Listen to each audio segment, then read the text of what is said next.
सामान्य तौर पर माता पिता आशा करते हैं कि उनकी बच्चों की देखभाल भविष्य में अच्छा प्रभाव डालेगी, लेकिन कभी कभी अपने बच्चे को गलतियों से बचाने की कोशिश में अनजाने में एक खतरनाक सीमा पार हो जाती है, जिसके पीछे भयानक परिणाम छिपे होते हैं।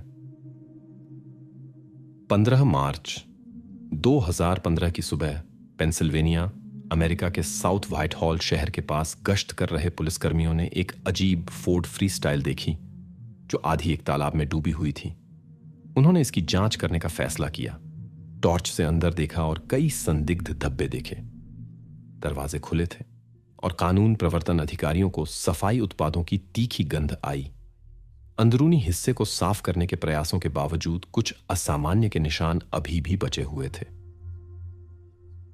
कार 54 वर्षीय शेरिल सिल्वोनिक की थी।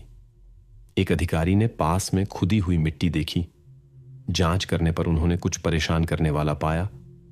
विशेषज्ञों ने पुष्टि की कि यह शेरिल थी। उसके शरीर पर कई चोटें थीं, विशेष रूप से गर्दन के क्षेत्र में।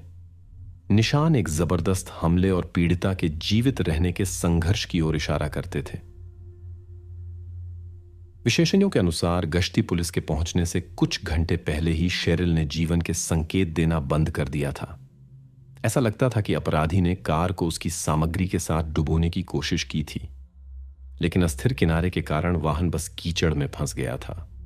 ऐसा लगता है कि अपराधी ने घबराहट में अपने अपराध के निशान मिटाने की कोशिश की, लेकिन इससे कोई मदद नहीं मिली। घटना की प्रकृति को देखते हुए जांचकर्ताओं ने तुरंत अनुमान लगाया कि यह महिला के करीबी परिवेश का कोई व्यक्ति होना चाहिए। जब जांचकर्ता शेरिल के पते पर घटना के बारे में रिश्तेदारों को बताने पहुंचे, तो उन्होंने उसके पति को घर पर पाया, जो पूरी रात सोता रहा था, बिना किसी त्रासदी का अंदाजा लगाए। घर में एक युवा बेटी भी रहती थी, जिसका एक बड़े लड़के के साथ रिश्ता था। युवक और पति तुरंत संदेह के घेरे में आ गए, लेकिन सच्चाई और भी चौंकाने वाली निकली। शेरिल शादीशुदा थी और 2 बच्चों का पालन पोषण कर रही थी। उसके पति का नाम डेविड था। डेविड स्थानीय फार्मेसी में फार्मासिस्ट के रूप में काम करता था और शेरिल शहर के अस्पताल में काम करती थी। उनका बड़ा बेटा पहले से ही कॉलेज में पढ़ रहा था। 2001 में बेटी जेमी का जन्म हुआ, जो अपने पिता की सच्ची लाडली बन गई। बचपन से ही जेमी अपनी मां की तुलना में अपने पिता के करीब थी। उनके साझा रुचियां थीं, मछली पकड़ना, शिकार करना और मोटरसाइकिलों के प्रति प्रेम। स्कूल में जेमी आसानी से दोस्त बना लेती थी, मिलनसार थी और अच्छी तरह से पढ़ती थी।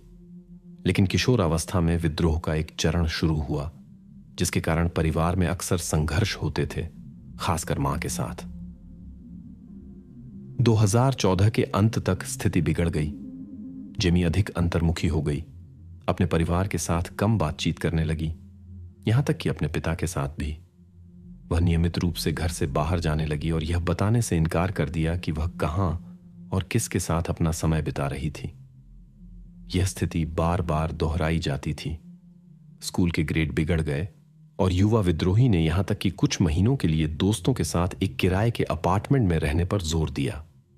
माता पिता ने मुश्किल से उसे घर वापस आने के लिए मना लिया।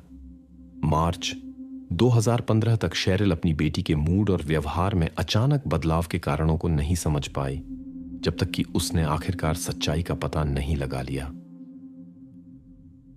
पता चला कि बेटी ने दोस्तों के साथ रहने के दौरान एक काफी बड़े प्रशंसक से मुलाकात की थी। उसकी उम्र के लिए यह उम्र का अंतर काफी बड़ा था। मां को आशंका थी कि यह बुरा अंत कर सकता है। शेरिल इस रिश्ते के खिलाफ थी, लेकिन बेटी ने उसकी बात नहीं सुनी, जिससे पारिवारिक संघर्ष और बढ़ गया।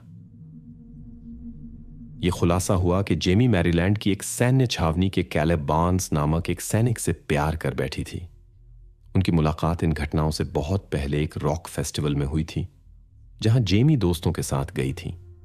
वहां उसने एक साझा परिचित के माध्यम से कैलेब से मुलाकात की। वे सोशल नेटवर्क और एसएमएस पर लिखते थे, अक्सर फोन पर बात करते थे और जब कैलेब शहर में होता था तो मिलते थे। ठीक इसी समय परिवार के साथ संबंध बिगड़ने लगे, क्योंकि जेमी को पकड़े जाने का डर था। वह जानती थी कि उसके माता पिता एक बड़े युवक के साथ उसके संबंध को स्वीकार नहीं करेंगे। ऐसा ही हुआ, लेकिन 1 साल बाद जब युवा लोगों के बीच संबंध मजबूत हो गए थे, मई 2015 की शुरुआत में शेरिल ने अपनी बेटी जेमी का एक कथित कैलेब के साथ गुप्त पत्राचार खोजा। पता चला कि वे अक्सर मिलते थे और अधिक जानने की कोशिश में मां को पता चला कि यह एक वयस्क आदमी था जो उसे बहुत परेशान करता था। जब जेमी ने समझा कि वे पकड़े गए हैं तो उसने अपनी मां को धोखा देने की कोशिश की, यह कहकर कि कैलेब केवल 16 साल का था। लेकिन शेरिल जानती थी कि वह सेना में सेवा कर रहा था और इसलिए उसे बड़ा होना चाहिए। जब उसने आदमी की उम्र के बारे में सच्चाई जानी तो महिला जेमी की स्थिति से हैरान रह गई। शेरिल ने 20 वर्षीय कैलेब से संपर्क किया। उसने ऐसा व्यवहार किया जैसे उसे लगा था कि जेमी जल्द ही 18 साल की हो जाएगी। वास्तव में वह लंबे समय से सच्चाई जानता था, लेकिन उसने चुपके से संबंध जारी रखने का फैसला किया। मां ने कैलेब को समझाया कि उसके व्यवहार के गंभीर परिणाम हो सकते हैं। युवक ने खेल खेला और ऐसा दिखावा किया जैसे वह संपर्क तोड़ने के लिए सहमत हो, लेकिन यह झूठ निकला। प्रेमी जोड़ा मिलना जारी रखा और वे और भी सावधान हो गए। दुखद घटना से लगभग 1 सप्ताह पहले शेरिल ने जोड़े को घर के बेसमेंट में एक साथ पकड़ लिया। गुस्से में आई महिला ने कैलेब को बाहर निकाल दिया और पुलिस के पास जाने की धमकी दी। बाद में उन्होंने एक छोटी टेलीफोन बातचीत की जिसकी सामग्री अज्ञात रही। शायद मां ने युवक को जेमी से संपर्क तोड़ने के लिए मनाने की कोशिश की। उसे अंदाजा नहीं था कि स्थिति कितनी गंभीर हो गई थी और उसकी बेटी एक बच्चे की उम्मीद कर रही थी। इसके कुछ समय बाद कैलेब ने जेमी से फोन पर संपर्क किया। उनकी बातचीत के कुछ दिनों बाद शेरिल के साथ दुखद घटना हुई। अब जांचकर्ता एक ऐसी स्थिति का सामना कर रहे थे जहां एक महिला को नुकसान पहुंचा था जो अपनी बेटी की रक्षा करने की कोशिश कर रही थी। एक संदेह उठा, क्या 2 प्रेमी इस भयानक घटना की योजना बना सकते थे ताकि अपनी खुशी के रास्ते में एक बाधा को हटा सकें? दुर्भाग्य से ऐसी कहानियां दुर्लभ नहीं हैं। युवा लोगों के संबंध के बारे में जानने के बाद पुलिस ने कैलेब पर मुख्य संदिग्ध के रूप में ध्यान केंद्रित किया, लेकिन जेमी को भी संदिग्धों के दायरे से बाहर नहीं किया। स्लिवोनिक के घर के अपने पहले दौरे पर अधिकारियों ने जेमी की बाहों पर खरोंच और चेहरे पर कुछ छिल्लन देखी, जिससे उसकी संलिप्तता का संदेह और बढ़ गया। कैलेब के दाहिने हाथ पर भी एक गहरा कट पाया गया। युवा जोड़े के खिलाफ संदेह और गहरा हो गया और जांचकर्ताओं ने उनके बारे में और जानकारी इकट्ठा करना जारी रखा। पता चला कि घटना से कुछ दिन पहले जेमी ने अपनी मां से पड़ोसी स्क्रैंटन में एक उत्सव में जाने की अनुमति मांगी थी। उसने अकेले जाने पर जोर दिया, लेकिन मां स्वाभाविक रूप से इसके खिलाफ थी और अपनी बेटी की सुरक्षा के बारे में चिंतित थी। जांचकर्ताओं ने युवा जोड़े और शेरिल के सारे पत्राचार की जांच की। इस विषय पर एक बातचीत में जब युवती स्कूल में थी, मां ने लिखा कि वह इस रिश्ते को तब तक स्वीकार नहीं करेगी जब तक उसकी बेटी वयस्क नहीं हो जाती। बेटी ने मां पर दबाव डालने की कोशिश की, नाराजगी या घर छोड़ने की धमकी देकर।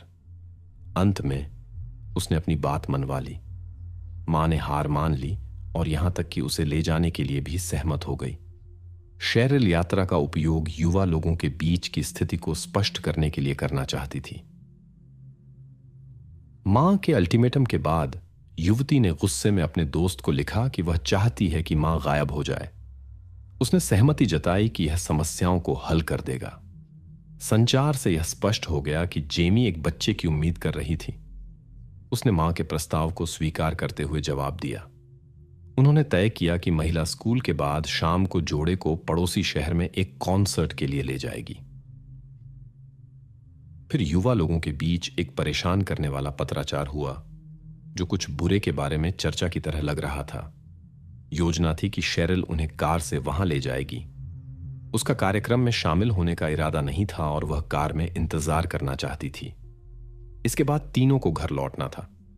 योजना के अनुसार जेमी ठीक उसी समय अपनी मां के साथ कुछ भयानक करना चाहती थी। इन संदेशों को पढ़ने के बाद कानून प्रवर्तन अधिकारी घटना में दोनों की भागीदारी से आश्वस्त हो गए। अब उन्हें इसे साबित करना था। कार की जांच से पता चला कि अंदर कुछ भयानक हुआ था, जैसा कि पत्राचार में संकेत दिया गया था। शेरिल एक हिंसक अपराध का शिकार हुई, जिसने कुछ ही मिनटों में एक दुखद अंत की ओर ले गया। जांच के अनुसार इसके बाद दोनों संदिग्धों ने शांति से एक फास्ट फूड रेस्तरां में रात का खाना खाया। फिर वे एक दुकान पर गए जहां उन्होंने सफाई उत्पाद, ब्लीच और दस्ताने खरीदे। ऐसा लगता है कि ये सभी कार्रवाइयां सबूत मिटाने के लिए की गई थीं। युवा लोग एक वॉलमार्ट स्टोर के सीसीटीवी कैमरों में कैद हो गए। फुटेज देखने के बाद कानून प्रतिनिधि स्तब्ध रह गए। युवती सामान्य से भी अधिक खुश दिखाई दे रही थी, जैसे उसकी मां की अनुपस्थिति उसे प्रसन्न कर रही हो। उसने घटना पर कोई पश्चाताप नहीं दिखाया, बल्कि इसके विपरीत वह अपने बड़े दोस्त को बिना किसी बाधा के देखने की संभावना से संतुष्ट लग रही थी। जोड़ा अपराध स्थल पर लौटा और अंदरूनी हिस्से में सबूत मिटाने की कोशिश की, लेकिन यह मुश्किल साबित हुआ और उन्होंने इस प्रयास को छोड़ दिया। उन्होंने कार को एक जलाशय में निपटाने की कोशिश की, लेकिन यह डूबी नहीं, इसलिए उन्हें अन्य उपायों का सहारा लेना पड़ा। पथराचार से पता चला कि उन्होंने मूल रूप से दूसरे राज्य में भागने की योजना बनाई थी, लेकिन उन्होंने इस विचार को छोड़ दिया क्योंकि वे जानते थे कि वे तुरंत मुख्य संदिग्ध बन जाएंगे। फिर भी इससे उन्हें संदेह से बचने में मदद नहीं मिली। घटना की शाम को युवती के पिता डेविड को कोई शक नहीं हुआ। आदमी को नींद की समस्या थी और उसने नींद की गोली ली थी। ये जानते हुए कि उसकी पत्नी और बेटी सुबह तक लौटेंगी, वह पूरी रात शांति से सोता रहा, बिना यह जाने कि क्या हो रहा था। डेविड को घटना के बारे में अगले दिन तब पता चला जब घटना के निशान मिले। उसे अंदाजा नहीं था कि वह खुद खतरे में पड़ सकता था। जेमी और उसके दोस्त को गिरफ्तार कर लिया गया और एक गंभीर अपराध और सबूत छिपाने के आरोप में आरोपित किया गया। शुरू में यह माना जा रहा था कि हमलावर एक सैन्य व्यक्ति था। यह माना जा रहा था कि युवती एक वयस्क महिला से निपटने में मुश्किल से सक्षम होगी, लेकिन स्पष्ट संघर्ष के निशानों के बावजूद युवक के पास हाथ पर एक घाव के अलावा कोई दृश्यमान चोट नहीं थी। यह पता चला कि वह पिछली सीट पर बैठा था, जिससे उसकी कार्रवाई मुश्किल हो गई। विशेषज्ञ की राय में शेरिल पर प्रभाव दाईं ओर से आया था। स्थिति से पता चला कि कार्रवाई किसी ऐसे व्यक्ति द्वारा की गई थी जो सहयात्री की सीट पर बैठा था, जहां पीड़िता की बेटी जेमी थी। युवती का एक नाखून क्षतिग्रस्त था और उसके हाथों और चेहरे पर संघर्ष के निशान थे। यह स्पष्ट हो गया कि युवक की इस घटना में संभवतः पहले से माना गया था उसे कम भूमिका थी। मुख्य भूमिका शायद जेमी की थी। केवल बातचीत ही स्थिति को स्पष्ट करने में मदद कर सकती थी। कानून प्रवर्तन अधिकारियों के साथ बातचीत के दौरान कैलेब ने भ्रमित और विरोधाभासी बयान दिए। शुरू में उसने दावा किया कि उसे नहीं पता था कि शेरिल के साथ क्या हुआ था, लेकिन जब उसे साझा यात्रा के बारे में बताया गया तो उसने अपनी कहानी बदल दी। अब उसने स्वीकार किया कि वे तीनों फेस्टिवल पर थे और शेरिल ने उन्हें ड्राइव किया था। उसके शब्दों के अनुसार महिला ने उन्हें घर लाया, वह बाहर निकला और सोने चला गया, बिना कुछ असामान्य देखे। युवक ने दावा किया कि वह यात्रा के ऐसे परिणाम की कल्पना नहीं कर सकता था और मानता था कि उसकी गर्लफ्रेंड ऐसा कुछ करने में सक्षम नहीं थी। कैलेब ने अपनी निर्दोषिता पर जोर दिया और लड़की का बचाव करता प्रतीत हुआ। हालांकि जब उसे जेमी के साथ उजागर किए गए पथराचार के बारे में पता चला तो वह उस पर जिम्मेदारी डालने लगा। उसने बताया कि उसने जेमी और उसकी मां को कार में बातचीत करने के लिए छोड़ दिया था, जबकि वह टहलने गया था। जब वह लौटा तो उसने निश्चल शेरिल और घटना के निशानों के साथ जेमी को देखा। उसने सबूत मिटाने में मदद करने की बात स्वीकार की, लेकिन घटना में खुद की संलिप्तता से इनकार किया। शुरू में जेमी ने भी कहा कि उसे नहीं पता था कि किसने उसकी मां को नुकसान पहुंचाया हो सकता है, लेकिन बातचीत के दौरान उसकी कहानी बदल गई। अंत में उसने कहा कि उसकी मां ने उसे कैलेब के पास पहुंचाया और फिर चली गई। यह अनुमान लगाया गया कि घटना तब हुई जब महिला अकेले घर जा रही थी और किसी अजनबी ने उस पर हमला किया। पूछताछ के दौरान युवा व्यक्ति अक्सर रोती थी और अपनी मां के प्रति प्यार की बात करती थी, लेकिन यह झूठ साबित हुआ। एकत्र किए गए सबूतों से स्पष्ट रूप से घटना में उसकी संलिप्तता का संकेत मिला। गिरफ्तारी के समय युवती के संघर्ष के निशान अभी तक ठीक नहीं हुए थे, जो स्पष्ट रूप से उसकी संलिप्तता की ओर इशारा करते थे, लेकिन उसने अपनी गलती से इनकार किया और विभिन्न बहाने बनाए। अपराध स्थल के पास एक तेज वस्तु मिली जो लगभग 10 मीटर दूर फेंक दी गई थी। विशेषज्ञों ने इस पर 2 व्यक्तियों के निशान पाए। ब्लेड पर शेरिल के निशान थे और हैंडल पर जेमी के फिंगरप्रिंट। इसने मां के साथ हुई घटना में बेटी की संलिप्तता के बारे में जांचकर्ताओं के संस्करण की पुष्टि की। अभियोजन पक्ष का मानना था कि महिला फेस्टिवल की यात्रा का उपयोग युवा लोगों के करीब आने और उनके संबंधों पर चर्चा करने के लिए करना चाहती थी। वह अपनी बेटी को युवा पापों से बचाना चाहती थी, बिना यह जाने कि उसके खिलाफ क्या योजना बनाई जा रही थी। जांचकर्ताओं ने गिरफ्तार जोड़े के पत्राचार की जांच की। यह पता चला कि जेमी घटना की शुरुआत करता थी और रुकने का इरादा नहीं रखती थी। एक संवाद में उसने न केवल मां को बल्कि पिता को भी हटाने की बात की, जो उसकी खुशी में बाधा डाल सकता था। बिना जाने जेमी का प्यारा पिता खतरे में था। डेविड को उसके खिलाफ बनाई गई योजना के बारे में सूचित किया गया। हालांकि पिता भी प्रभावित था, वह जो कुछ हुआ था उसे स्वीकार नहीं कर सका। आदमी ने अंत तक अपनी बेटी का बचाव करने की कोशिश की। उसने जेमी को वयस्क के रूप में मुकदमा चलाने के इरादे के लिए अमेरिकी न्याय प्रणाली की आलोचना की। पिता का मानना था कि उसकी बेटी, यदि वह घटना में शामिल भी थी, तो अपनी कम उम्र के कारण अपने कार्यों के परिणामों को नहीं समझ पाई थी। उसकी राय में जेमी को युवा लोगों के लिए एक विशेष सुविधा की आवश्यकता थी जो उसे भविष्य में सुधार का मौका देगी। जब ये तर्क पुलिस को आश्वस्त नहीं कर सके, तो उसने जेमी के लिए मनोचिकित्सीय जांच की आवश्यकता पर जोर दिया, क्योंकि उसे उसमें स्वास्थ्य समस्याओं का संदेह था। जांच की गई, लेकिन विशेषज्ञों ने कोई असामान्यता नहीं पाई और अक्षमता का सिद्धांत छोड़ दिया गया। इसके बाद डेविड ने मीडिया की निंदा की, जिसने उसकी राय में अनुचित रूप से उसकी बेटी की छवि को धूमिल कर दिया था। आदमी ने दृढ़ता से इस विचार पर जोर दिया कि वह न तो दुर्भाग्यपूर्ण घटनाओं की शुरुआत करता थी और न ही मुख्य प्रतिभागी। पिता के अनुसार सारी गलती कैलेब की थी, जिसने जेमी को बहुत प्रभावित किया था और उसे अपनी मां के खिलाफ भड़काया था। हालांकि कई तथ्य इस संस्करण के विरोध में थे। अपनी कम उम्र के बावजूद जेमी उच्च बुद्धिमत्ता और वयस्क व्यवहार से चिह्नित थी।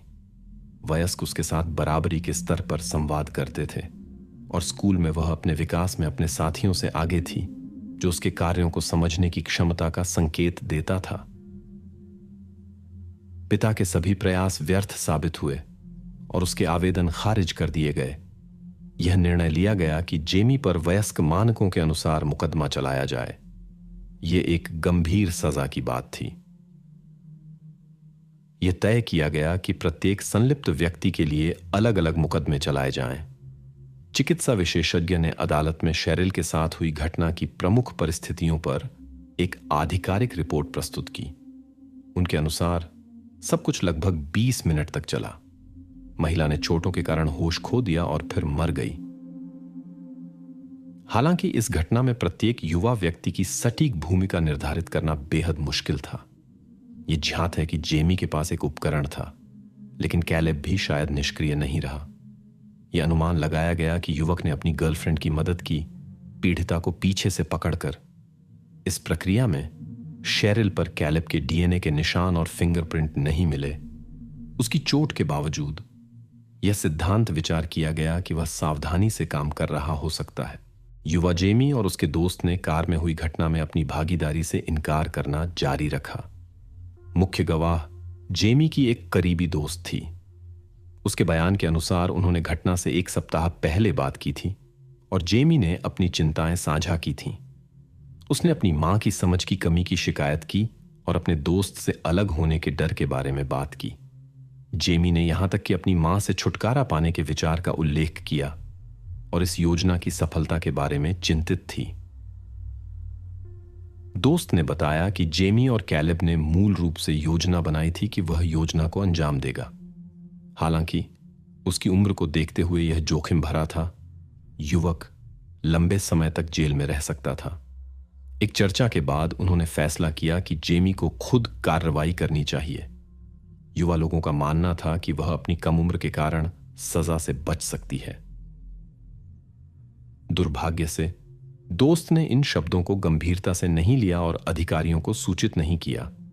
एक बाद की बातचीत में जोड़े ने योजना को लागू करने के साधनों के चयन पर चर्चा की। दोस्त, जो अपने कानों पर विश्वास नहीं कर पा रही थी, ने पूछताछ की। जब जेमी ने उसकी भ्रमित स्थिति देखी तो उसने इसे खारिज कर दिया और सब कुछ को एक असफल मजाक बताया।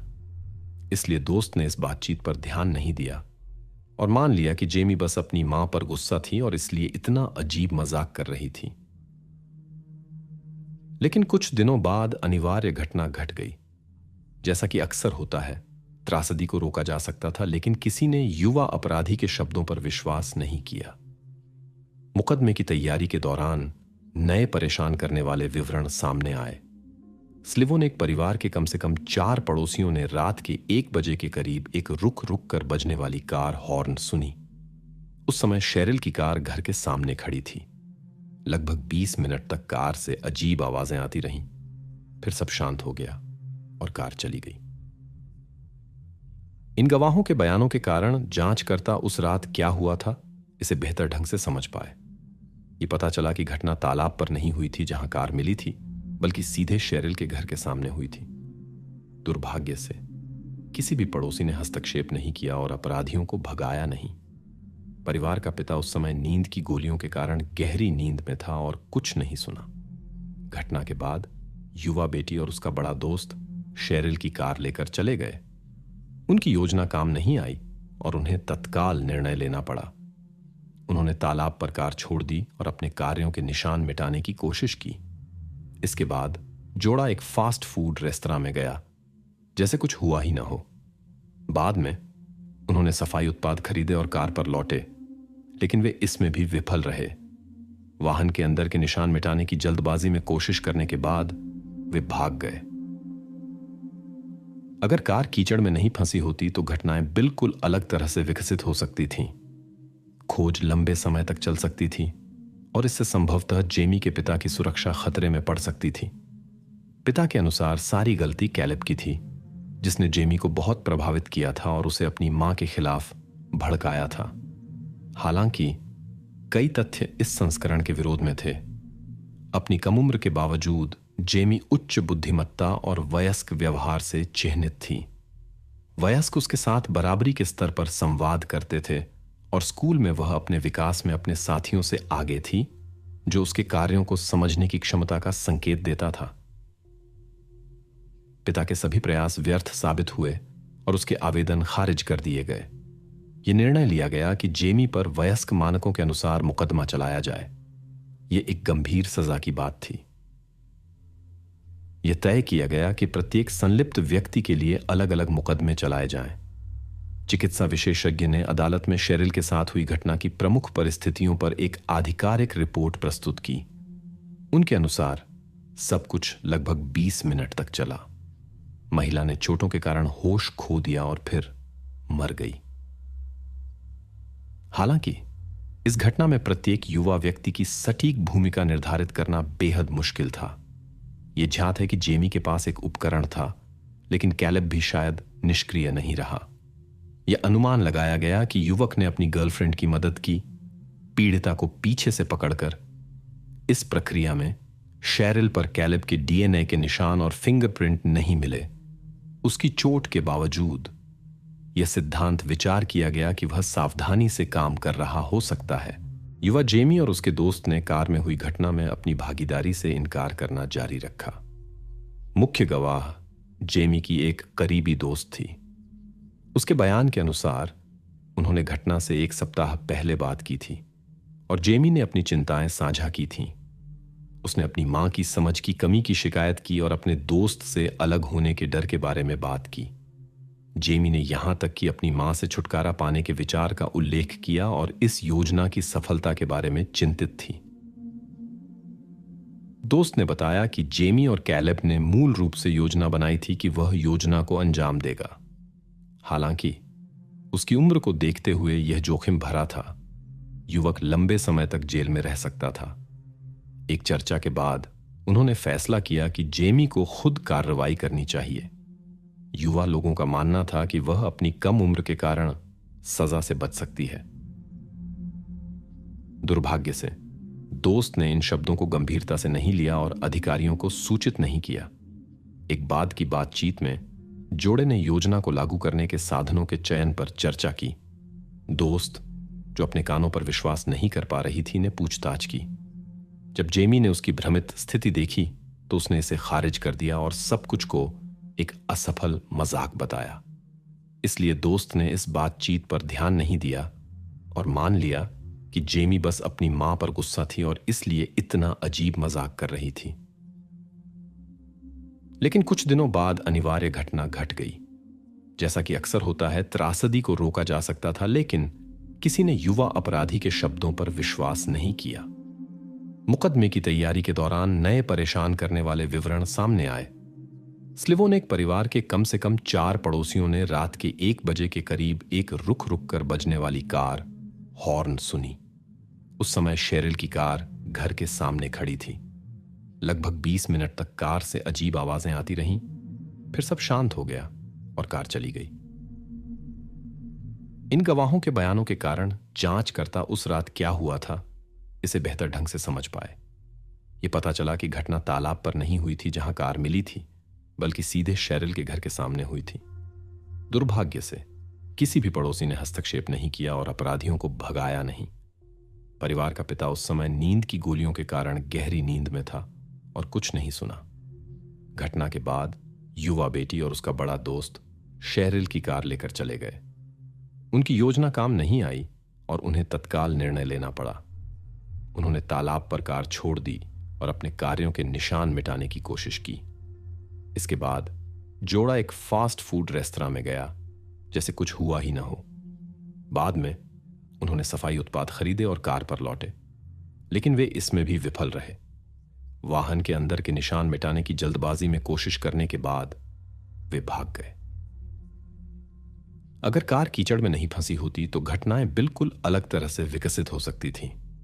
खोज लंबे समय तक चल सकती थी और इससे संभवतः जेमी के पिता की सुरक्षा खतरे में पड़ सकती थी। 20 वर्षीय शैली नांस के बेडरूम में हुई त्रासद घटना ने टेक्सास के शांत शहर लेक हालेंस में हैरानी और भ्रम पैदा कर दिया। निवासी यह विश्वास नहीं कर पा रहे थे कि क्या हुआ था और स्थिति को समझने की कोशिश कर रहे थे। कानून प्रवर्तन एजेंसियों ने जांच शुरू की और जवाबों की तलाश में युवती के परिचितों की सावधानीपूर्वक जांच की। जांचकर्ताओं और मामले में शामिल सभी लोगों ने विभिन्न परिकल्पनाएं और संदेह व्यक्त किए। कुछ सबूत जो शुरू में निर्णायक लग रहे थे, केवल जांच को भ्रमित कर रहे थे और सच्चाई की खोज के क्षण को विलंबित कर रहे थे। क्या पुलिस इस रहस्यमय मामले को सुलझाने और दोषी को ढूंढने में सफल होगी?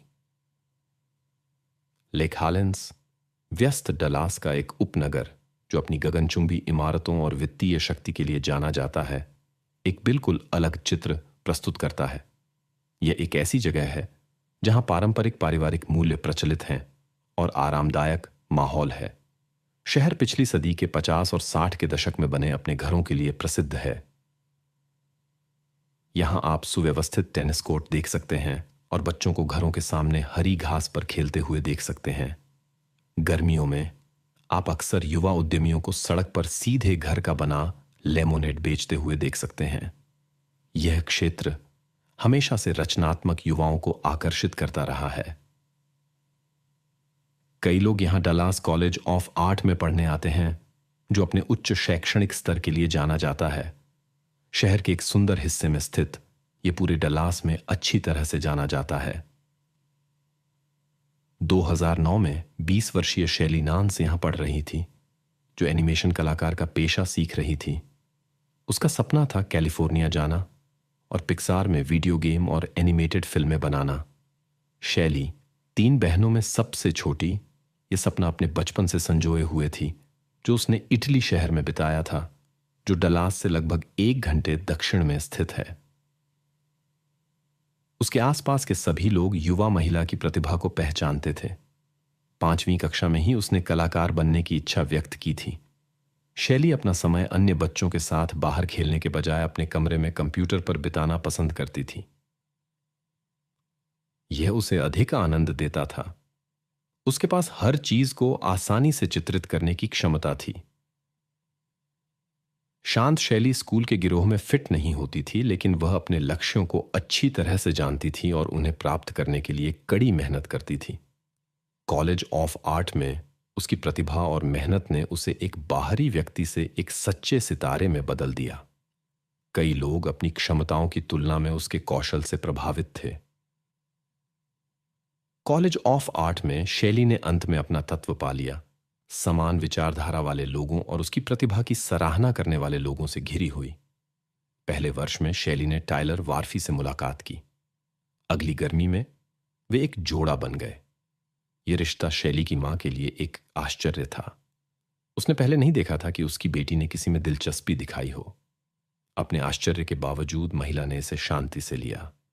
शैली अपनी सहपाठी केल्सी तमायो के साथ परिसर के पास एक 2 बेडरूम वाले अपार्टमेंट में रहती थी। शैली अधिक बार बाहर जाने लगी और उसका जीवन बेहतर होता दिखाई दे रहा था। वह अपने सपने की ओर बढ़ रही थी और वास्तव में खुश महसूस कर रही थी।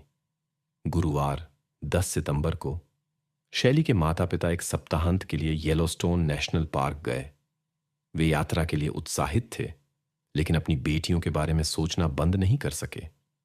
उन्होंने कहा कि पिछली सीट पर लड़कियों के बिना यह अजीब तरह से शांत था। यह वार्षिक पारिवारिक परंपरा पहली बार बच्चों के बिना हो रही थी। सिंथिया ने अपनी तीनों बेटियों को संदेश भेजा कि वह और उनके पिता रास्ते में हैं। सबसे बड़ी बेटी रेचल और मध्य बेटी शौना ने जवाब दिया।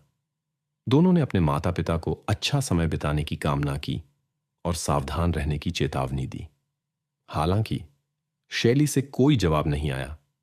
कई घंटे बीत गए, लेकिन शैली अभी भी जवाब नहीं दे रही थी। सिंथिया चिंतित होने लगी। यह शैली के लिए बिल्कुल असामान्य था। आमतौर पर वह हमेशा जितनी जल्दी हो सके जवाब देने की कोशिश करती थी, लेकिन अब वह चुप थी। सिंथिया ने फैसला किया कि उसे किसी को फोन करना चाहिए। शैली की रूममेट के संपर्क विवरण न होने के कारण उसने आर्ट कॉलेज का नंबर डायल किया। यह जानते हुए कि उसकी बेटी की शुक्रवार को 8:30 बजे कक्षा होनी थी, महिला यह सुनिश्चित करना चाहती थी कि शैली वहां थी, क्योंकि उसने 24 घंटे से अधिक समय से उससे कुछ नहीं सुना था। कॉलेज ने कक्षा में उसकी उपस्थिति की जांच करने के लिए सहमति व्यक्त की। जल्द ही यह पता चला कि शैली वहां नहीं थी। यह पता चला कि वह कक्षा में नहीं आई थी, हालांकि उसे उपस्थित होना चाहिए था। इसके बाद शिक्षकों ने उसकी रूममेट से संपर्क किया, जो एक अलग कक्षा में थी। केल्सी को तुरंत सूचित किया गया कि शैली का पता नहीं चल रहा था। नांस परिवार को आश्वस्त करने के लिए केल्सी को कक्षा के बाद घर भेजा गया था, ताकि वह जांच सके कि शैली ठीक है या नहीं और उसे अपने परिवार से संपर्क करने के लिए कहे। जब केल्सी 3 बजे अपनी रूममेट के बेडरूम में प्रवेश की, तो उसे एक अप्रत्याशित और परेशान करने वाली स्थिति का सामना करना पड़ा। जांचकर्ता पॉल एलजी, 30 साल के अनुभव वाले एक स्थानीय कानून प्रवर्तक, घटनास्थल पर पहुंचे। इस शहर में पले बढ़े अनुभवी को डिस्पैचर से केवल एक अपार्टमेंट में एक युवा महिला के मिलने के बारे में संक्षिप्त जानकारी मिली थी। विवरण उन्हें मौके पर मिलना था। जो उन्होंने देखा वह अनुभवी अधिकारी को भी हिला गया। शैली बिस्तर पर चेहरा नीचे की ओर पड़ी थी। चारों ओर सब कुछ एक त्रासदी की ओर इशारा कर रहा था। यह न केवल घटना के प्रकार के बारे में बताता था, बल्कि अपराधी के व्यक्तित्व के बारे में भी जानकारी देता था। इस तरह की कार्रवाई अक्सर वे लोग करते हैं जो पीड़ित को जानते हैं और व्यक्तिगत कारणों से काम करते हैं। जबरन प्रवेश के कोई संकेत नहीं मिले। खिड़कियां और दरवाजे अछूते रहे। जांचकर्ताओं ने सबूत खोजना शुरू किया। अपार्टमेंट में कोई ऐसी वस्तु नहीं मिली जिससे शैली को चोट पहुंचाई जा सकती थी। बिस्तर से विश्लेषण के लिए नमूने लिए गए और पूरे कमरे की अपराधी के निशान के लिए सावधानीपूर्वक जांच की गई। जांचकर्ताओं ने वास्तव में एक खोज की। बाथरूम के सिंक पर उन्होंने एक छोटी बूंद देखी और शौचालय के किनारे पर एक छोटा धब्बा। शैली की जांच करते समय जांचकर्ताओं ने कुछ असामान्य पाया।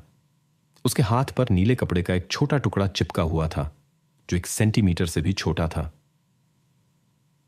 इसने भ्रम पैदा किया। इसका स्रोत पूरी तरह से अस्पष्ट था। शैली की स्थिति से न्याय करते हुए घटना हाल ही में हुई थी। जांचकर्ताओं ने घटना का अनुमानित समय निर्धारित करने के लिए युवा महिला के इलेक्ट्रॉनिक उपकरणों को जब्त कर लिया। पुलिस ने फोन पर संदेशों और कंप्यूटर पर गतिविधियों की जांच की। इसने घटना की समय सीमा को संकुचित करने की अनुमति दी। गुरुवार सुबह 6 से 11 बजे तक, ठीक इसी समय शैली के माता पिता यात्रा के दौरान उससे संपर्क करने की व्यर्थ कोशिश कर रहे थे। नान्स परिवार ने येलोस्टोन की ओर जाते हुए 2000 किलोमीटर की दूरी तय कर ली थी जब सिंडी को आर्ट कॉलेज से एक परेशान करने वाला फोन आया। कनेक्शन टूट गया था, लेकिन वह अभी भी सुन सकती थी कि शैली के साथ कुछ बुरा हुआ था। मां का दिल डर से सिकुड़ गया। सिंडी, चूने जैसी सफेद, अपने पति की ओर मुड़ी। यह सब क्या मतलब है? उसका जवाब साफ आसमान से बिजली गिरने जैसा लगा। माता पिता के दिमाग में सवाल घूम रहे थे। ऐसा कौन कर सकता था? यह कैसे हुआ? क्यों? बिना किसी हिचकिचाहट के पति पत्नी ने कार मोड़ ली और टेक्सास की ओर तेजी से भागे। इस बीच शैली की पड़ोसी केल्सी ने जांचकर्ताओं का ध्यान अपनी ओर खींचा। उसका शैली के साथ दूसरों की तुलना में अधिक संपर्क था, इसलिए उसके अलीबी की जांच प्राथमिक कार्य बन गया। जांचकर्ता उनके संबंध की प्रकृति और संभावित मोटिव को स्पष्ट करने की कोशिश कर रहे थे। विशेष रूप से उन्हें इस तथ्य में रुचि थी कि केल्सी, जो बगल में रहती थी, ने लंबे समय तक कुछ भी संदिग्ध नहीं देखा था। उसने इसे इस तथ्य से समझाया कि उसने कभी कभी अपने पड़ोसी को दिनों तक नहीं देखा था। उसे पूछताछ के लिए थाने बुलाया गया था। पूछताछ के दौरान केल्सी ने आश्चर्यजनक रूप से शांति बनाए रखी जब उसने बताया कि उसने शैली को कैसे पाया। जांचकर्ता एल्सी इस तरह की त्रासदी का सामना करने वाली लड़की की भावनाहीनता से चकित थे। हालांकि केल्सी की कहानी टूटने लगी जब जांचकर्ता एल्सी ने उसके बयान में स्पष्ट विसंगतियों की ओर इशारा किया। आप घटना के स्पष्ट संकेतों को कैसे नहीं देख पाए? उन्होंने पूछा, लड़की की प्रतिक्रिया को ध्यान से देखते हुए। शैली के घर से कुछ भी गायब नहीं था। ऐसा लग रहा था कि कोई अनजान व्यक्ति युवा महिला के बेडरूम में घुस गया था। जांचकर्ताओं ने शैली की पड़ोसी केल्सी तमायो से पूछताछ की। वे हैरान थे कि वह अपार्टमेंट में एक दिन कैसे बिता सकती थी बिना बगल के कमरे में कुछ असामान्य देखे। जांचकर्ता पॉल एल्जी ने केल्सी का ध्यान उन विवरणों की ओर आकर्षित किया जिन्हें अनदेखा करना मुश्किल था। पूरे अपार्टमेंट में घटना के निशान दिखाई दे रहे थे। उन्हें कैसे नहीं देखा जा सकता था? केल्सी का स्पष्टीकरण अविश्वसनीय लग रहा था। उसने जांचकर्ता को बताया कि उसने सिंक पर कुछ असामान्य देखा था, लेकिन इसे कोई महत्व नहीं दिया। अपनी कहानी में असंगतियों के बावजूद केल्सी सवालों के जवाब देने के लिए तैयार थी। हालांकि पुलिस के पास अभी भी कुछ चीजें जांचने के लिए थीं। जांचकर्ताओं का मानना था कि अगर शैली ने प्रतिरोध किया होता तो अपराधी के पास संघर्ष के संकेत हो सकते थे। केल्सी पर कुछ भी संदिग्ध नहीं पाया गया, लेकिन इसने उसे संदेह से मुक्त नहीं किया। उसे जाने देने से पहले उसे विश्लेषण के लिए डीएनए नमूना देने के लिए कहा गया। शैली की खोज के कुछ घंटों बाद लेक हालेंस के निवासियों के बीच यह चौंकाने वाली खबर फैल गई।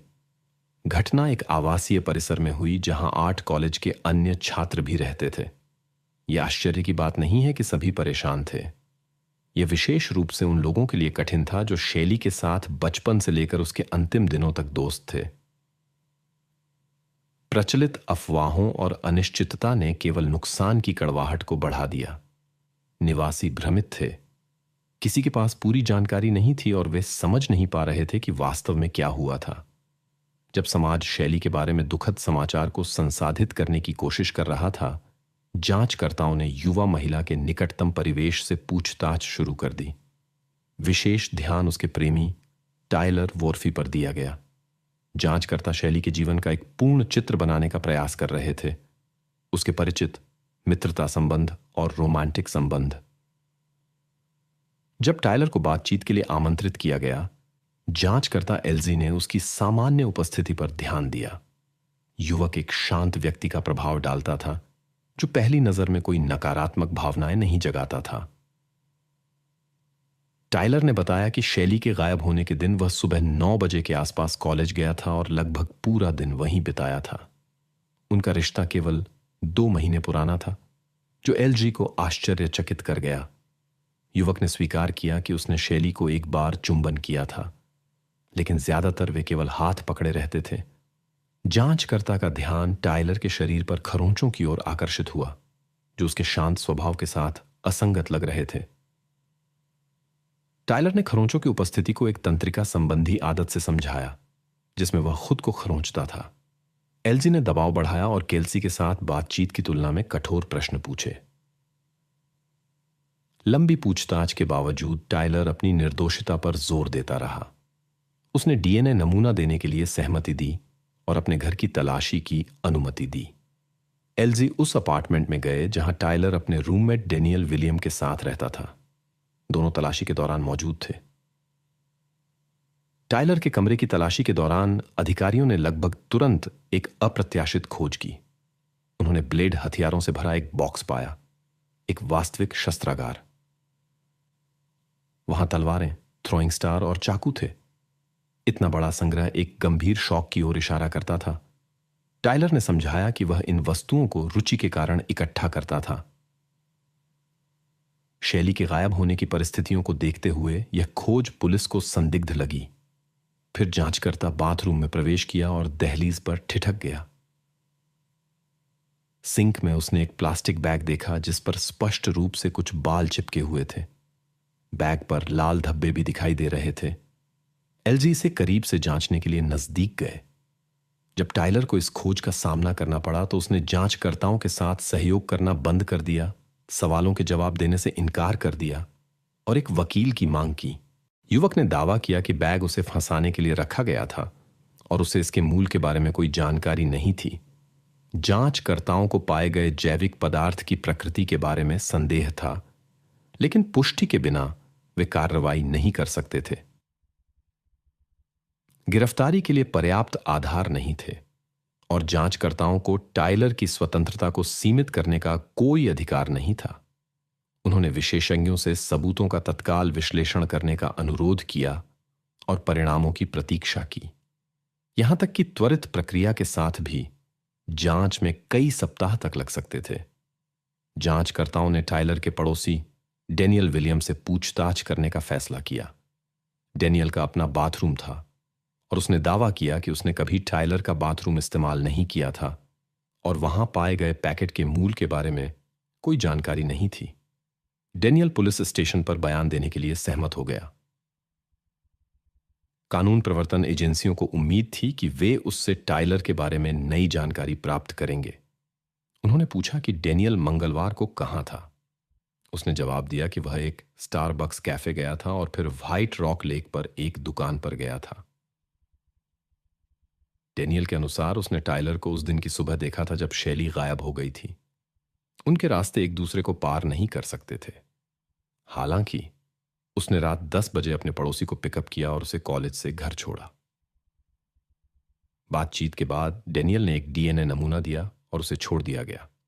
एकत्र किए गए सभी नमूनों की जांच के परिणामों के बिना जांच आगे नहीं बढ़ सकती थी। त्रासद घटना के एक सप्ताह बाद रिश्तेदारों ने शैली को अलविदा कहा। समारोह में कई लोग एकत्र हुए, लेकिन एक व्यक्ति गायब था। शैली के रिश्तेदारों ने उसके प्रेमी टाइलर से न आने का अनुरोध किया था। अगले दिन आर्ट कॉलेज में एक स्मरणोत्सव के दौरान नांस दंपति ने घटना के बाद पहली बार टाइलर से मुलाकात की। वह उनकी ओर बढ़ा, लेकिन माता पिता उससे हाथ नहीं मिला सके क्योंकि वे उस पर घटना में शामिल होने का संदेह करते थे। जल्द ही जांचकर्ताओं को टाइलर के बाथरूम से जैविक निशानों के विश्लेषण के परिणाम मिले। जांच से पता चला कि वे शैली नांस के थे। ये टाइलर के खिलाफ निर्णायक सबूत बन गया और वह मुख्य संदिग्ध बन गया। जांच सही दिशा में जा रही लग रही थी। विश्लेषण के परिणामों ने शैली की पड़ोसी केल्सी तमायो को भी बरी कर दिया।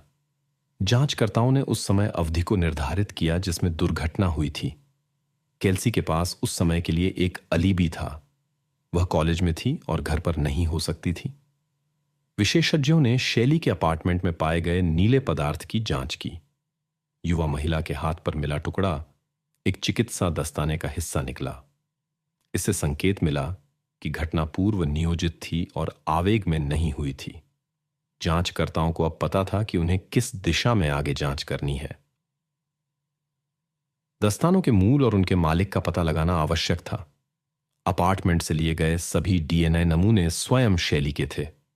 पुलिस के पास टाइलर को गिरफ्तार करने का कोई आधार नहीं था, क्योंकि घटनास्थल पर उसकी उपस्थिति का कोई सबूत नहीं था।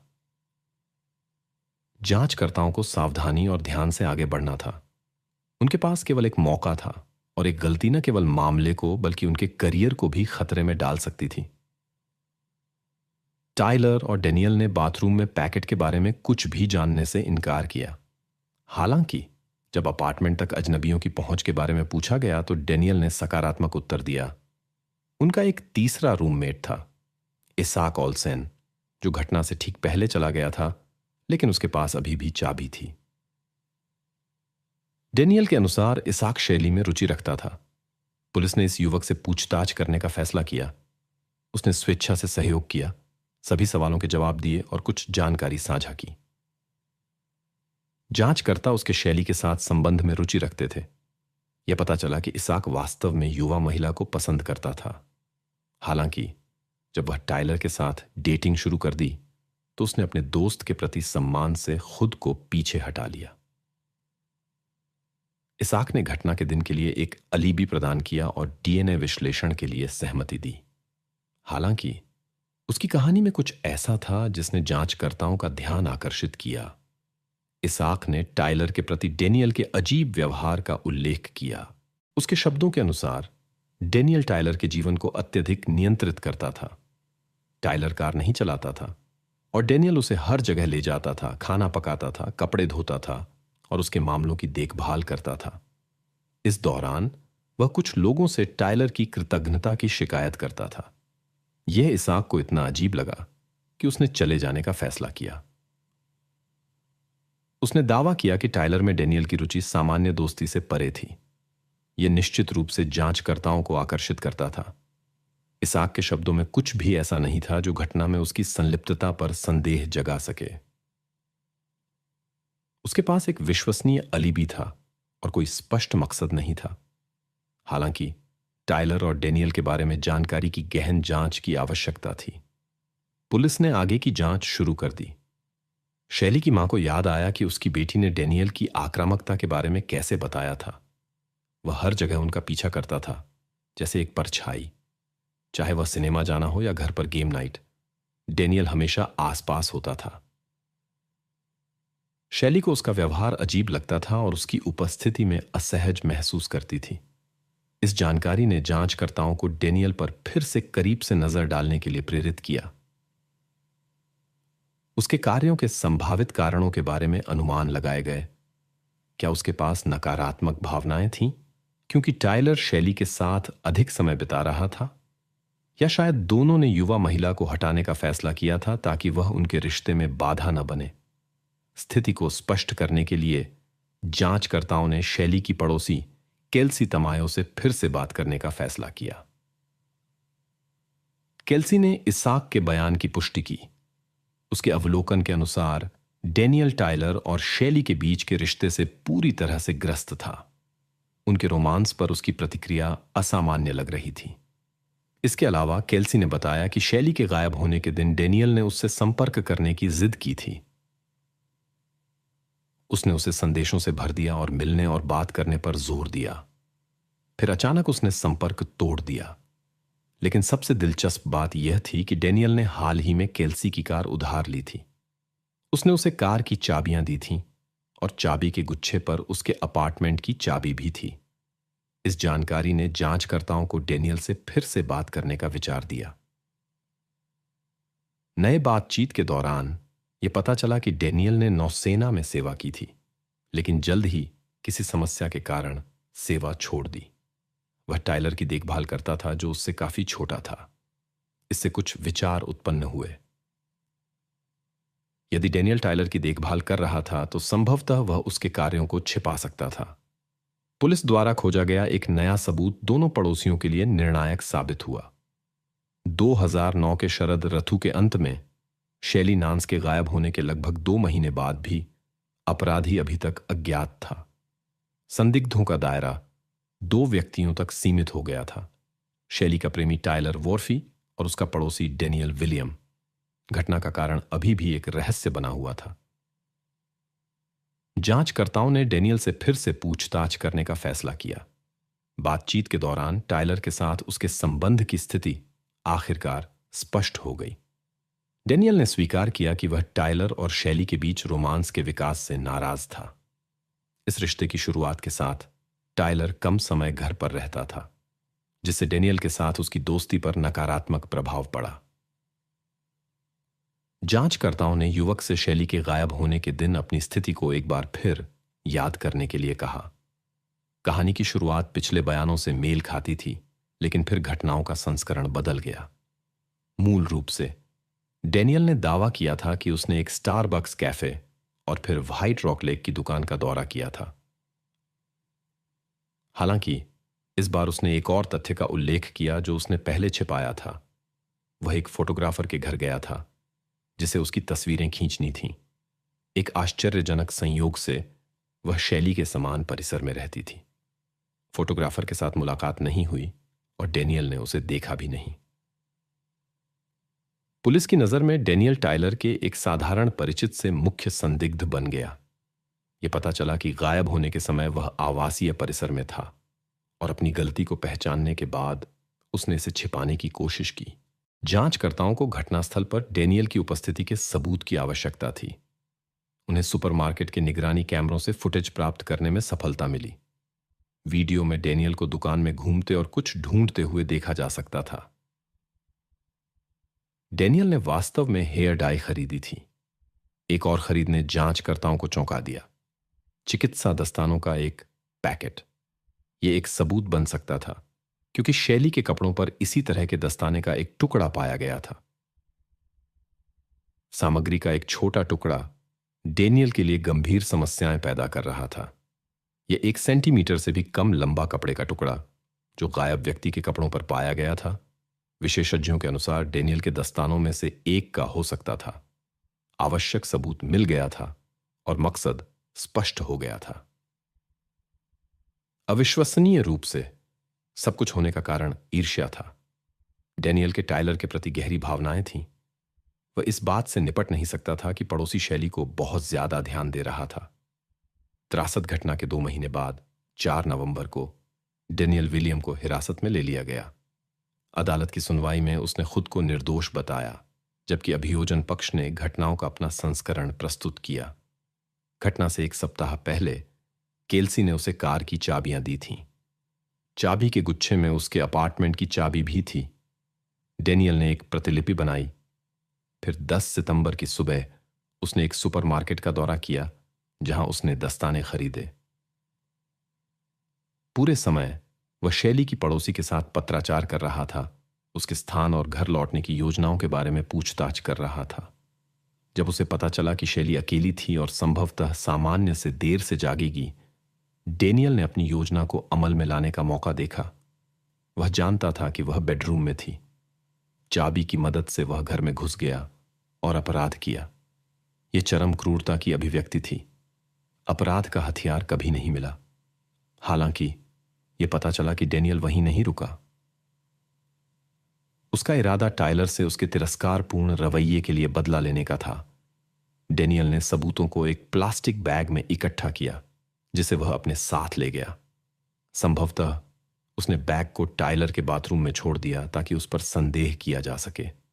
हालांकि उसने नहीं देखा कि उसने घटनास्थल पर दस्ताने का एक टुकड़ा छोड़ दिया था।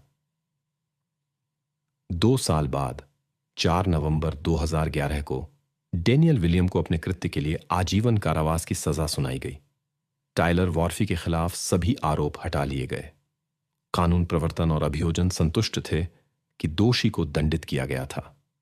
अगर इसके बजाय टायलर को दोषी ठहराया जाता तो डेनियल जिम्मेदारी से बच सकता था। अदालत के फैसले ने लेक हाइलैंड्स के निवासियों को कुछ राहत दी, लेकिन यह उनकी सुरक्षा की भावना को पूरी तरह से बहाल नहीं कर सका। सबसे गंभीर परिणाम यह था कि इस तरह की घटनाओं का लंबे समय तक प्रभाव रहता है। युवा महिला के त्रासद भाग्य ने उसके परिवार और सभी शहर के निवासियों के बीच डर पैदा कर दिया।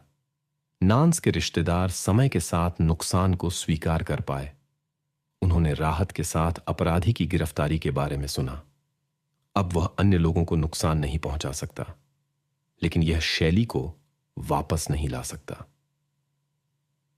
गहरे दर्द के बावजूद सिंथिया कला के माध्यम से शैली की स्मृति को संरक्षित करने के लिए दृढ़ संकल्पित है। उसके भविष्य के सपने थे जिन्हें वह पूरा नहीं कर सकी। सिंथिया ने अन्य युवा लोगों की मदद करने का फैसला किया जो उसकी बेटी की तरह ही आकांक्षाएं रखते हैं। शैली नांस के परिवार ने उसके सम्मान में हाई स्कूल के स्नातकों के लिए एक स्मारक छात्रवृत्ति की स्थापना की, जो कला कॉलेज में आवेदन कर रहे हैं। क्रिसमस पार्टी में कुछ अप्रत्याशित हुआ। एक युवा महिला अचानक गायब हो गई। कई स्वयंसेवक, स्थानीय पुलिस और यहां तक कि संघीय अधिकारी भी उसकी तलाश में लगे थे, लेकिन सभी प्रयास विफल रहे। युवा महिला का कोई निशान नहीं मिला। जांचकर्ताओं को छोटे छोटे सुराग इकट्ठा करने के लिए कड़ी मेहनत करनी पड़ी और वे अपने करियर के सबसे भ्रमित मामलों में से एक का सामना कर रहे थे। अंत में वे समाधान के करीब पहुंचे, लेकिन परिणाम उनकी उम्मीद से बिल्कुल अलग था। मेलिसा ब्रैनन का जन्म 12 अप्रैल 1984 को टेक्सास में हुआ था। कुछ साल बाद उसके माता पिता अलग हो गए और उसकी मां ने बेटी के साथ वर्जीनिया राज्य के लॉटन नामक छोटे शहर में जाने का फैसला किया। यह एक शांत और आरामदायक जगह थी, जो विशेष रूप से परिवारों के लिए आकर्षक थी। मेलिसा की मां टेमी ने एक स्थानीय कंपनी में लेखाकार के रूप में नौकरी पाई और शहर के बाहरी इलाके में एक आवासीय परिसर में एक अपार्टमेंट किराए पर लिया। परिसर में कई छोटे बहु परिवार वाले घर थे और यह इस बात के लिए जाना जाता था कि प्रबंधन अक्सर निवासियों और उनके बच्चों के लिए विभिन्न कार्यक्रम आयोजित करता था। ऐसी बैठकें हर शुक्रवार और छुट्टियों के दिन होती थीं। इसके परिणाम स्वरूप कई पड़ोसी एक दूसरे को अच्छी तरह से जानते थे, नए परिचय बनाते थे और मैत्रीपूर्ण संबंध बनाए रखते थे। मेलिसा को इस जगह का माहौल बहुत पसंद था। जब परिवार यहां आया तो युवा मेलिजिया अधिकतर समय आंगन में बिताती थी और पड़ोसी बच्चों के साथ खेलती थी। वह आवासीय परिसर के कार्यक्रमों में भाग लेना पसंद करती थी, जहां हमेशा बहुत मजा और स्वादिष्ट व्यंजन होते थे। 3 दिसंबर को परिसर के प्रबंधन ने एक क्रिसमस पार्टी का आयोजन किया। यह एक अलग इमारत में कई हॉल में आयोजित की गई थी। लगभग 200 निवासी भोज के लिए एकत्र हुए, समूहों में विभाजित हुए, जबकि उनके छोटे बच्चे पास में खेल रहे थे। रात के 10 बजे के करीब टेमी ने फैसला किया कि घर जाने का समय हो गया था। उसने मिलिजिया से अपने जैकेट लाने के लिए कहा, जबकि वह खुद परिचितों से विदा ले रही थी। लड़की ने अपनी मां से घर ले जाने के लिए कुछ चिप्स की अनुमति मांगी और उसने सहमति दे दी। कुछ मिनट बाद पड़ोसियों से विदा लेने के बाद टेमी ने अपनी बेटी की अनुपस्थिति पर ध्यान दिया। उसने सभी हॉल की जांच की, गलियारे में देखा, लेकिन मिलिजिया कहीं नहीं दिखाई दी। मां ने उपस्थित लोगों से पूछना शुरू किया कि क्या उन्होंने लड़की को देखा था। हर मिनट के साथ चिंता बढ़ती गई और जल्द ही गायब होने की खबर पड़ोसियों के बीच फैल गई। उन्होंने टेमी को खोज में मदद की, इमारत और सड़क की तलाशी ली, लेकिन मिलिजिया कहीं नहीं मिली। अंत में महिला ने पुलिस से मदद मांगने का फैसला किया। जल्द ही अधिकारी पहुंचे और तुरंत खोज में शामिल हो गए, पूरे परिसर की गहनता से जांच की। इस समय तक गायब होने की खबर पड़ोसियों के बीच फैल चुकी थी और पहले से ही 300 से अधिक लोगों ने खोज में मदद करने के लिए स्वयं सेवा की थी। शुरुआत में पुलिस अधिकारियों ने अनुमान लगाया कि युवा मिलिजिया इमारत से बाहर निकल गई होगी और खो गई होगी, लेकिन आगे की खोज के दौरान यह सिद्धांत विश्वसनीयता खो बैठा।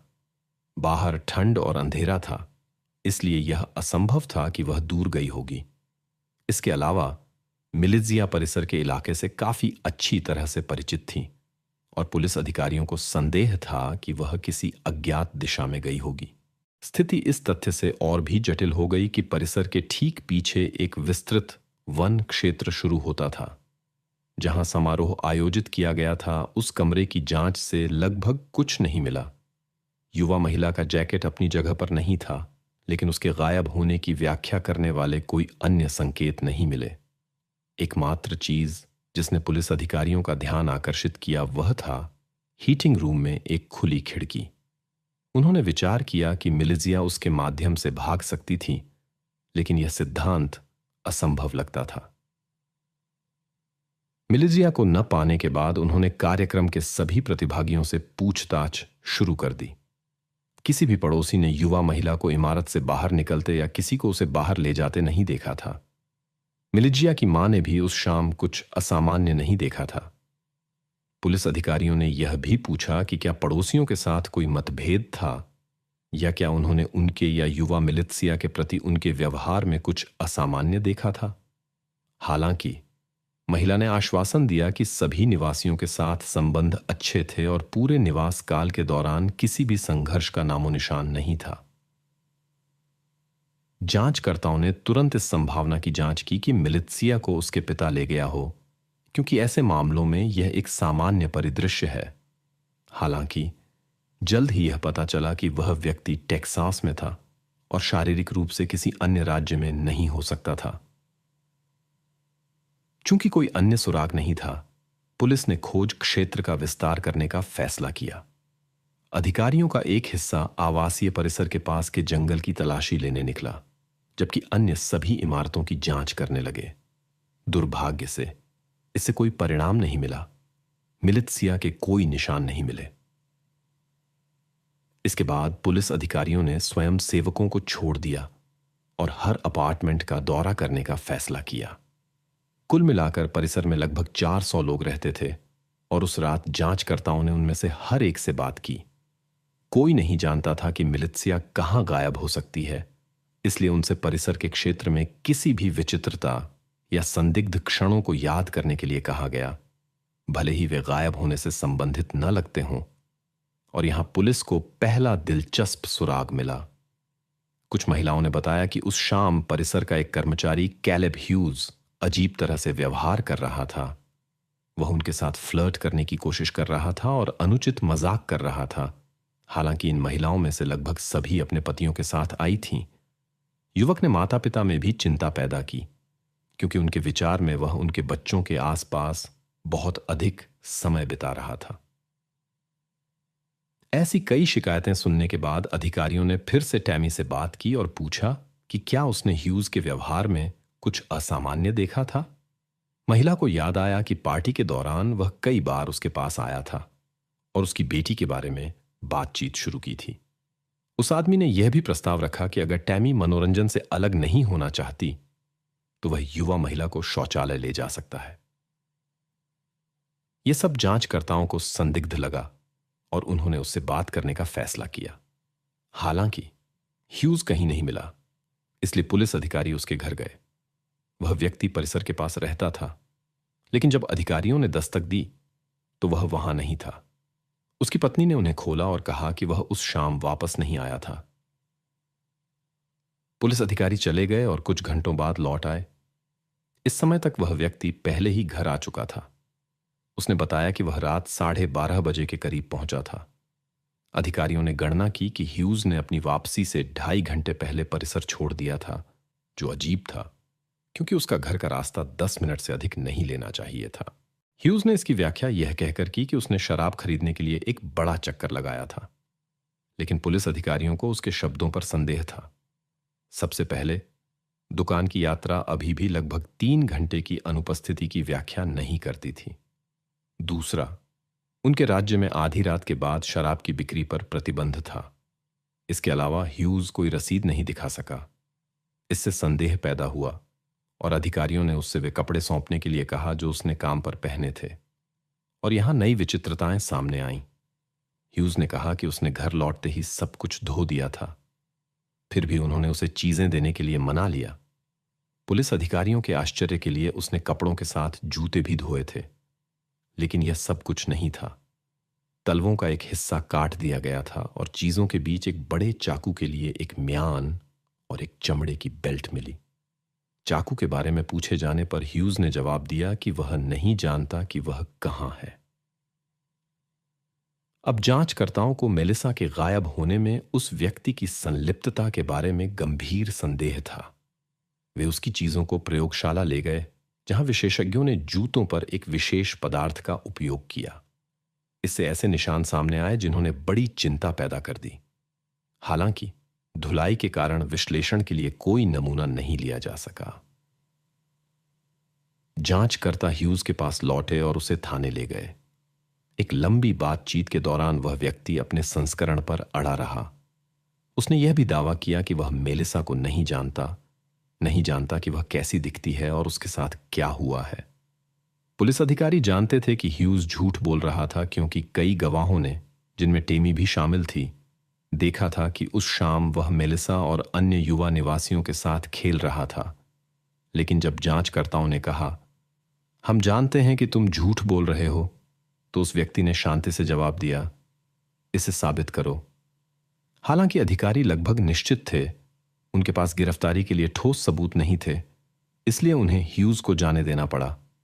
अगले दिन मेलिसा या किसी सुराग को खोजने की उम्मीद में खोज अभियान को तेज कर दिया गया। सुबह उन्होंने ह्यूज की पत्नी से अकेले में बात करने का फैसला किया और उसने एक दिलचस्प अवलोकन साझा किया।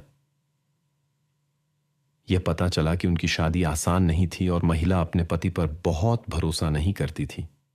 क्रिसमस पार्टी के लिए जाने से पहले उसने चुपके से उसकी कार के ऑडोमीटर की जांच की थी।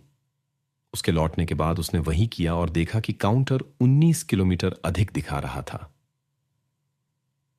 जांच के लिए यह 2 कारणों से महत्वपूर्ण था। पहला, यह दूरी स्पष्ट रूप से दुकान तक 2 घंटे की यात्रा के उसके वर्णन से मेल नहीं खाती थी। दूसरा, अब वे लगभग उस क्षेत्र को सीमित कर सकते थे जहां ह्यूज सैद्धांतिक रूप से जा सकता था। अधिकारियों ने शेष यात्रा दूरी की त्रिज्या के साथ एक खोज क्षेत्र की रूपरेखा तैयार की। अंत में यह 40 वर्ग किलोमीटर का क्षेत्र बन गया।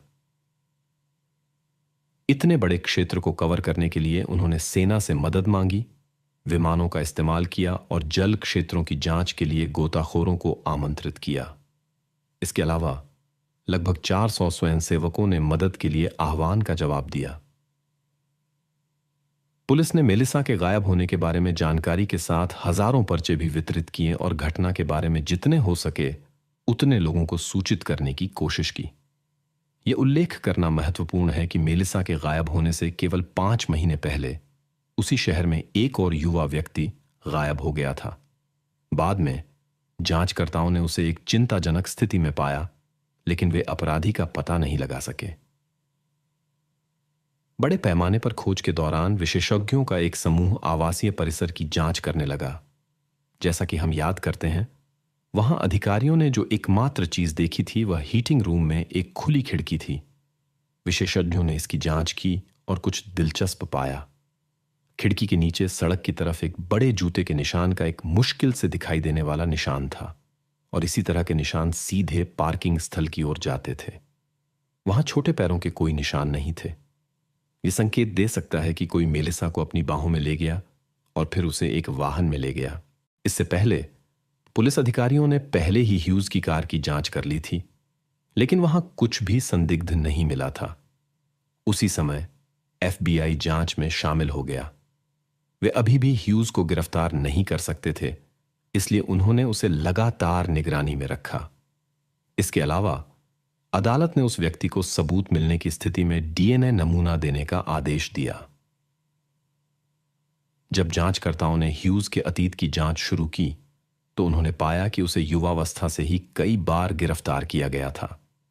इसके अलावा वह शराब और प्रतिबंधित पदार्थों का दुरुपयोग करता था और युवा व्यक्तियों के प्रति अपने अनुचित व्यवहार के कारण बार बार संदेह पैदा करता था। इसके अलावा घटना से कुछ साल पहले ह्यूज को पड़ोसी काउंटी में कार चोरी के लिए परिवीक्षा की सजा मिली थी। अधिक विस्तृत जांच में यह पता चला कि संदिग्ध ने अपनी पिछली सजा की शर्तों का उल्लंघन किया था और न्यायाधीश ने इसे एक अधिक कठोर सजा से बदल दिया। इस प्रकार जांचकर्ताओं ने उसे अस्थायी रूप से अलग करने में सफलता प्राप्त की, हालांकि एक कम गंभीर अपराध के लिए। आने वाले हफ्तों में कानून प्रवर्तन एजेंसियों ने अपनी खोज जारी रखी, लेकिन बिना किसी परिणाम के। कार्य इस तथ्य से जटिल हो गया कि जांच किए गए क्षेत्र का एक बड़ा हिस्सा जंगलों से ढका था और वहां एक बड़ी नदी भी बहती थी। गायब होने के लगभग 2 महीने बाद मामले ने एक अप्रत्याशित मोड़ लिया।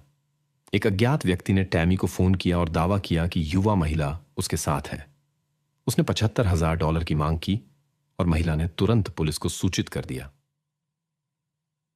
FBI अधिकारियों ने टैमी से उल्लिखित राशि लेकर सहमत स्थान पर जाने के लिए कहा। उन्होंने क्षेत्र में कई दर्जन एजेंटों को तैनात किया और कथित अपराधी के आने का इंतजार किया। जल्द ही 2 पुरुष टैमी के पास आए, जिन्हें FBI एजेंटों ने तुरंत हिरासत में ले लिया। यह पता चला कि वे घटना में शामिल नहीं थे। वे स्थानीय विश्वविद्यालय के छात्र थे। अंत में उन्हें वास्तविक जेल की सजा मिली। एक को 7.5 साल की सजा सुनाई गई, दूसरे को लगभग 4 साल की स्वतंत्रता से वंचित किया गया। इस प्रकार जांचकर्ता फिर से एक बंद गली में जांचकर्ताओं ने FBI विशेषज्ञों और उनके आधुनिक उपकरणों की मदद से ह्यूज की कार की फिर से जांच करने का फैसला किया। एक छोटी सी बाधा थी। कार उसकी पत्नी की थी, इसलिए उसकी सहमति आवश्यक थी। सौभाग्य से महिला ने तुरंत अपनी अनुमति दे दी और विशेषज्ञों ने काम शुरू कर दिया। सबसे पहले उन्होंने एक विशेष पदार्थ का उपयोग किया जो ड्राइवर सीट के नीचे फुटमैट, पेडल, स्टीयरिंग व्हील और विंडशील्ड पर जैविक सामग्री के निशान उजागर करता है। इसने ह्यूज के खिलाफ संदेह को मजबूत किया, लेकिन विश्लेषण के लिए एक नमूना प्राप्त करना असंभव था। फिर विशेषज्ञों ने बाल ऊतक कणों और अन्य संभावित सबूतों की तलाश शुरू कर दी। हालांकि उन्हें कठिनाइयों का सामना करना पड़ा। कार में अव्यवस्था थी। विशेषज्ञों में से एक ने टेप से मैन्युअल रूप से संभावित निशान इकट्ठा करने का फैसला किया। उसने सभी सतहों की जांच की और एकत्र सामग्री को FBI फोरेंसिक विशेषज्ञ को भेज दिया। उसने कई कुत्ते के बाल पाए, जिनका मामले से कोई लेना देना नहीं था। लेकिन जल्द ही विशेषज्ञ ने एक अलग प्रकार का बाल देखा, जो न तो कुत्तों का था और न ही मनुष्यों का। करीब से जांच करने पर उसने पाया कि यह काले रंग का खरगोश का फर था, जो मेलिसा की मां की जैकेट के समान था। विशेषज्ञ ने टैमी से इस जैकेट की मांग की और फर की पूरी समानता की पुष्टि की। पुलिस अधिकारियों ने अनुमान लगाया कि यह मेलिसा के कपड़ों पर तब पहुंच सकता था जब वह जैकेट लेने गई थी, या यह अन्य परिस्थितियों में हो सकता था, क्योंकि महिला हमेशा सर्दियों में इसे पहनती थी और युवा महिला अक्सर आसपास होती थी। विशेषज्ञ ने एक हल्के रंग का बाल भी खोजा, जो मेलिसा के कंघी के नमूने से मेल खाता था, लेकिन यह सब कुछ नहीं था। उसने कार की यात्री सीट पर कई छोटे लाल और नीले रेशे पाए। चूंकि मेलिसा ने अपने गायब होने के दिन इन रंगों का स्वेटर और स्कर्ट पहना था, जांचकर्ताओं को अब तुलना के लिए समान कपड़ों के मॉडल खोजने थे। उन्होंने मेलिसा की दादी से बात की, जिसने यह पोशाक खरीदी थी, लेकिन वह सटीक दुकान याद नहीं कर सकी। स्थानीय दुकानों में समान कपड़े खोजने के प्रयास असफल रहे। रेशों की जांच कर रहे विशेषज्ञ ने यह सोचना जारी रखा कि वह मेलिसा के कपड़ों के साथ उनकी समानता कैसे स्थापित कर सकता है। एक शाम उसने अपनी पत्नी के साथ अपनी कठिनाइयों को साझा किया। विवरण सुनने के बाद उसने अनुमान लगाया कि ऐसे कपड़े जेएनसी पेनी श्रृंखला में बेचे जा सकते हैं। उनके खुद के कई बच्चे थे, इसलिए महिला अक्सर वहां कुछ खरीदती थी। इसके अलावा उसने घर पर इस दुकान के कई वर्षों के सैकड़ों कैटलॉग रखे थे। वह उन्हें खंगालने लगी। कुछ समय बाद वह एक कैटलॉग पर पहुंची जो पिछले क्रिसमस से पहले प्रकाशित हुआ था। 11वें पृष्ठ पर उसने एक समान पोशाक देखी और अपने पति को दिखाई। ये बिल्कुल वही कपड़े थे जो मेलिसा ने अपने गायब होने के दिन पहने थे। संघीय अधिकारियों ने तुरंत निर्माता कंपनी से संपर्क किया, लेकिन वहां उनका एक अप्रिय आश्चर्य इंतजार कर रहा था। इस कपड़े के मॉडल का उत्पादन अब बंद कर दिया गया था। ऐसी पोशाकें केवल कैटलॉग के माध्यम से बेची जाती थीं। कुल मिलाकर 7,000 सेट वितरित किए गए थे। उन्होंने जांचकर्ताओं को सभी खरीदारों के डेटा प्रदान करने की पेशकश की। अधिकारियों ने इस लंबी सूची का अध्ययन करना शुरू किया। कुछ समय बाद उन्हें भाग्य मिला। उन्होंने केंटकी से एक आदमी को खोजा जिसने एक रिश्तेदार के लिए यह पोशाक खरीदी थी, लेकिन आकार में गलती कर दी थी। कपड़े एक पूरे साल तक बिना खोले पड़े रहे, जो जांच के लिए आदर्श था। उस आदमी ने उन्हें यह सेट भेजा और विशेषज्ञों ने काम शुरू कर दिया। इस सेट के लिए निर्माताओं ने कोड 887 के साथ अपना खुद का गहरा नीला रंग विकसित और पेटेंट किया था, जो कहीं और इस्तेमाल नहीं किया गया था। इस रंग के रेशों की तुलना करने के बाद विशेषज्ञ ने निष्कर्ष निकाला कि वे पूरी तरह से मेल खाते थे। इस प्रकार जांचकर्ताओं को पुष्टि मिली कि इन 7000 सेटों के मालिकों में से कोई एक संदिग्ध के वाहन में था। हालांकि यह सीधे तौर पर घटना में उस व्यक्ति की संलिप्तता की ओर इशारा नहीं करता था, यह एक महत्वपूर्ण तर्क था। सेटों के खरीदार पूरे देश में फैले हुए थे और किसी और के उसकी कार में होने की संभावना बहुत कम थी। अंत में विशेषज्ञ ने एक अतिरिक्त जांच करने का फैसला किया। उसने विभिन्न प्रकार के कपड़ों से समान रंग के 100 से अधिक रेशे इकट्ठा किए और संदिग्ध की कार से मिले रेशों के साथ उनकी तुलना करने के लिए 7983 परीक्षण किए। विश्लेषण ने दिखाया कि 2 को छोड़कर सभी नमूने थोड़े अलग थे। दुकान से लिया गया सेट और कार की यात्री सीट से लिए गए रेशे पूरी तरह से मेल खाते थे। विशेषज्ञ ने इस संभावना को खारिज कर दिया कि कोई समान कपड़ों वाला व्यक्ति ह्यूज की कार में रहा होगा। यह बिल्कुल वही सेट होना चाहिए था। फिर भी जांचकर्ता एक कठिन स्थिति में थे। वे जानते थे कि ऐसा सबूत अप्रत्यक्ष हो सकता है, यहां तक कि अन्य खोजों के साथ भी, लेकिन उनके पास कुछ और अधिक विश्वसनीय नहीं था। इसलिए उन्होंने ह्यूज पर अपहरण का आरोप लगाने का फैसला किया। अभियोजन पक्ष के अनुसार कुछ सुरागों के आधार पर मेलिसा अब आसपास नहीं थी। सीट पर और कार में उसके सूट के रेशे संकेत देते थे कि ह्यूज ने उसे अपने बाहरी कपड़े उतारने के लिए मजबूर किया होगा, जो उसके इरादों की ओर इशारा करता था। यह माना जाता था कि जब वह अपनी मां के अनुरोध पर जैकेट लेने गई थी, तब वह व्यक्ति मेलिसा के पास आया था। फिर वह उसे किसी तरह हीटिंग रूम में ले गया, खिड़की से बाहर ले गया और अपनी कार तक ले गया। इसके बाद ह्यूज ने शायद मेलिसा को एक अज्ञात स्थान पर ले जाया और उसे अपूरणीय नुकसान पहुंचाया, संभवतः एक तेज वस्तु से। फिर उसने सबूतों को नष्ट कर दिया और अपने कार्यों के निशान मिटा दिए। यह सब कई घंटों तक चला, जो उसकी लंबी अनुपस्थिति की व्याख्या करता था।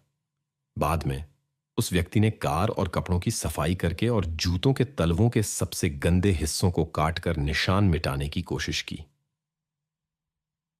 अंत में पुलिस अधिकारियों ने उसके साथ एक झूठ डिटेक्टर परीक्षण करने का फैसला किया, यह उम्मीद करते हुए कि यह सभी सबूतों के साथ मिलकर अंततः ह्यूज को सच बोलने के लिए मजबूर करेगा। कठिनाई यह थी कि राज्य के कानून भौतिक सबूत या स्थापित अपराध स्थल के बिना पूंजीगत अपराध का आरोप लगाने की अनुमति नहीं देते थे। अपहरण के लिए सजा काफी हल्की थी, इसलिए जांचकर्ता संदिग्ध के स्वीकारोक्ति की उम्मीद कर रहे थे। झूठ डिटेक्टर परीक्षण के परिणामों ने दिखाया कि ह्यूज ने लगभग सभी प्रमुख प्रश्नों के गलत उत्तर दिए, लेकिन वह अपनी निर्दोषिता पर जोर देता रहा। अंत में जांचकर्ताओं को अपहरण के आरोप के साथ मामला अदालत में सौंपना पड़ा। मेलिसा के गायब होने के 2 साल बाद न्यायालय की प्रक्रिया शुरू हुई। ह्यूज के वकील ने सभी प्रस्तुत सबूतों को परिस्थितिजन्य साक्ष्य के रूप में चुनौती देने की कोशिश की, लेकिन अभियोजन पक्ष के तर्क झूरी के लिए अधिक विश्वसनीय साबित हुए। 7 घंटे के विचार विमर्श के बाद उन्होंने दोषी का फैसला सुनाया और ह्यूज को अधिकतम सजा 50 साल की जेल मिली। जेल में उसने युवा महिला के गायब होने में अपनी संलिप्तता से इनकार करना जारी रखा। पुलिस ने मेलिसा के निशान खोजने के प्रयास किए, लेकिन बिना किसी सफलता के। मुकदमे के 4 साल बाद एक झील में लाल कपड़े के टुकड़े मिले, लेकिन इससे भी मामले में कोई सफलता नहीं मिली। घटना के 8 साल बाद मेलिसा की मां ने एक नया परिवार बनाया, लेकिन उसने अपना पुराना उपनाम रखा, इस उम्मीद में कि उसकी बेटी उसे खोज सकती है। 2 अगस्त 2019 को अपनी सजा का आधे से थोड़ा अधिक समय पूरा करने के बाद ह्यूज को अच्छे आचरण के लिए जल्दी रिहा कर दिया गया। वह 53 साल का था। मेलिसा को अभी भी लापता माना जाता है, क्योंकि अपराध साबित नहीं हुआ था। हालांकि बहुत कम लोग मानते हैं कि वह इन सभी वर्षों तक जीवित रह सकती थी।